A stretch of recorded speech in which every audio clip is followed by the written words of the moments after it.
A gente vai seguir repercutindo essa reestruturação do Grupo Pão de Açúcar e da Raízen com o Flávio Conde, que é analista da Levante Investimentos, que já está aqui comigo. Flávio, muito bom dia, meu querido. Bem-vindo aqui à nossa programação no CNN Money. Bom dia, Débora. Obrigado pelo convite. Flávio, apesar da gente falar agora aqui de duas companhias de dois setores específicos, né? Varejo e energia, você vê algum elo comum, né, nesses dois casos? Porque, coincidente ou não, tivemos duas grandes companhias declarando, ou seja, entrando com esse processo de reestruturação justo com o mesmo modelo de recuperação que foi o pedido de recuperação extrajudicial. Você vê algum padrão, né, das companhias nesse momento que talvez demoram para reconhecer a necessidade de uma mudança operacional para poder evitar chegar numa situação como essa, insistindo em teses, né, que talvez já tenha se mostrado lá atrás que não tem eficácia, mas permanece insistindo. Você vê algo parecido nesses dois casos? Sim, Débora, eu vejo um elo comum. O elo comum é não reconhecer o erro da estratégia de investimentos. Principalmente a Raiz, ela foi extremamente otimista com o cenário para o etanol de segunda geração. Ela investiu mais do que ela vinha gerando caixa. Ela investiu 46 bilhões de reais desde o IPO em agosto de 2021. Um ano depois do IPO, em 2022, a empresa já tinha trimestres com prejuízo.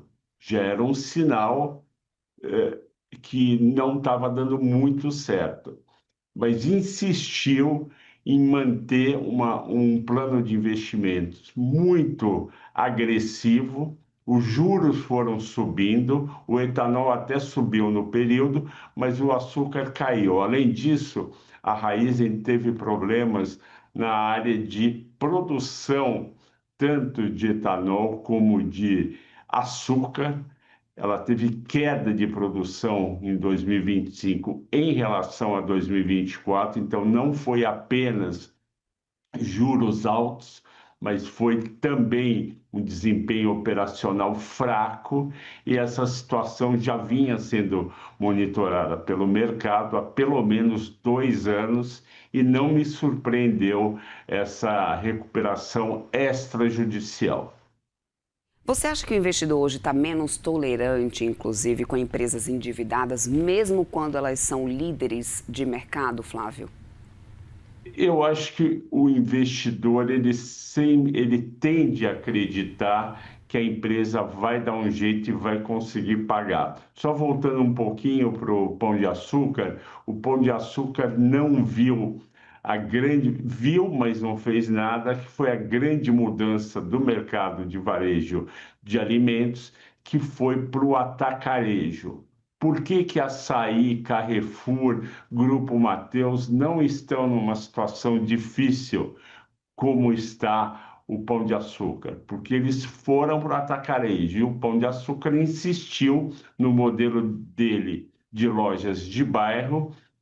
Hoje o Pão de Açúcar tem mais de 700 lojas, e provavelmente ele vai precisar de um processo de downsize, ou seja, ele vai precisar cortar pelo menos um terço dessas lojas, que provavelmente tem muitas dessas lojas que dão prejuízo. O que que esses dois casos, né, do Grupo Pão de Açúcar e da Raízen, agora, Flávio, mostram sobre o momento em que a dívida deixa de ser instrumento, né, de crescimento, que a gente sabe que às vezes é uma estratégia muito utilizada, e passa a ser um fator de destruição de valor? Então, passa a ser uma questão de destruição de valor quando a companhia está pagando juros a cada trimestre, que acaba com 80, 90% do resultado operacional da companhia. E foi isso que estava acontecendo com a Raízen e com o Grupo Pão de Açúcar. Ou seja, tinha um desempenho operacional razoável, não era esplêndido, mas era razoável, só que o tanto de juros que ele pagava por trimestre fazia com que a companhia ou tivesse um lucro pífio ou até mesmo prejuízo. O caso de Pão de Açúcar são 4 anos de prejuízos consecutivos. Então, estava na cara que alguma coisa precisava ser feita. O Pão de Açúcar já está na sua quarta gestão. Teve a primeira com a Abílio Diniz, que foi muito bem. Depois teve o Cassino, que não foi grande coisa.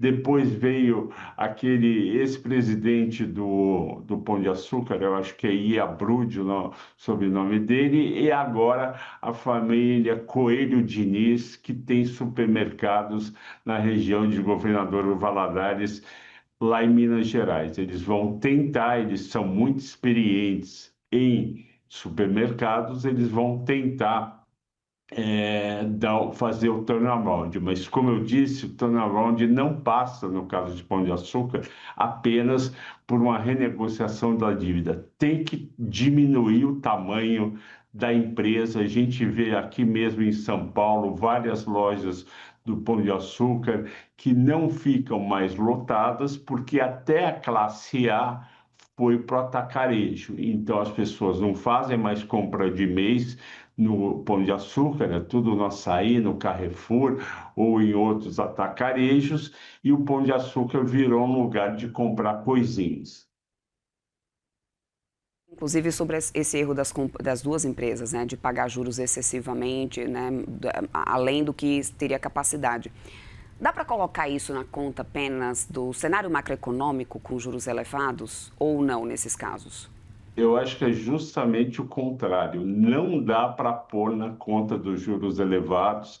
Eu acredito que se a gente tivesse uma Selic de 10%, por exemplo, eles teriam o mesmo problema. Basta ver que no caso do Pão de Açúcar, os seus bares não pediram recuperação extrajudicial. Mesma coisa na Raízen. A Vibra não pediu recuperação, a São Martinho não pediu recuperação, tudo pares que competem em pelo menos algum dos seus mercados. Então foi 90% erro de gestão. Perfeito. Agora, Flávio, na prática, esse tipo de reestruturação que a gente tem agora costuma representar solução de fato, pegando, né, a situação dessas duas empresas, ou a gente está tendo aqui, ou a gente pode falar apenas de um ganhar tempo, ganhar fôlego nesse momento? Eu acredito que no Pão de Açúcar é mais viável a recuperação, porque o valor, não só o valor é menor, como você pode fazer esse downsize, não é uma coisa tão radical, você fechar um terço ou 40% das lojas e você pode adequar o tamanho. No caso da Raizen, é um pouco mais complicado. Na Raizen, você tem duas grandes áreas. Você tem distribuição de combustíveis, que é uma área que vai bem, e você tem a área de etanol, açúcar e biocombustível, que é produção. Essa área é mais difícil, eles cresceram demais, tem muita dívida ligada a essa área, a margem é baixa e às vezes até negativa, então o trabalho na raiz é mais hercúleo. Além disso, os acionistas Shell e Cosan, Shell vai colocar 3,5 bilhões, Cosan vai colocar 500 milhões e eles vão pedir para os bancos converterem em torno de 20 a 40% das suas dívidas. Esse é um caminho viável, mas nas minhas contas da dívida de 65 bilhões, a dívida na verdade é 70 bilhões, 65 bilhões está entrando na recuperação, e eu acredito que tem que reduzir em torno aí de 30 bilhões o total da dívida, seja com capital entrando na empresa, seja com o quê? Com os detentores de dívida, bancos e investidores, transformando em ações. Então, é um trabalho mais hercúleo, mais demorado, mas é viável. Flávio, para a gente amarrar aqui o nosso papo, né? Qual que é a chance, na tua visão, de contaminação do setor com essas recuperações extrajudiciais? Você acha que o mercado pode começar a antecipar dificuldade de outros nomes antes mesmo de qualquer anúncio formal? Porque a gente sabe que tem diversas empresas, né, listadas que carregam passivos pesados. Eu acho o seguinte, em primeiro lugar, nos setores que eles estão, a chance de ter contaminação aumenta um pouco, mas é pouco provável. No caso de outras empresas, de outros setores que têm uma dívida excessiva, o mercado vai ser mais rígido com essas empresas, vai procurar elas e vai ser mais difícil para elas fazerem rolagem de dívida ou novas dívidas. Mas eu acho que o mercado está preparado, as outras empresas também, a não ir para uma recuperação judicial. Flávio Conde, meu querido, quero muito agradecer o seu tempo aqui conosco, analista da Levante Investimento. Excelentes análises, muito Só obrigada. uma coisa, Débora, Vamos para lá. o investidor de ações, não é hora de entrar em nenhuma das duas ações, porque quando começa esse processo de recuperação judicial, tem muito dinheiro para entrar na companhia, muita ação para ser emitida, e com isso vai ter uma diluição grande. Então, quem não está investido em Raizen ou Pão de Açúcar, não entre e fique esperando até ter uma luz no túnel daqui 1 ou 2 anos. Excelente colocação, pontuação, boa pontuação, meu querido. Quero agradecer seu tempo.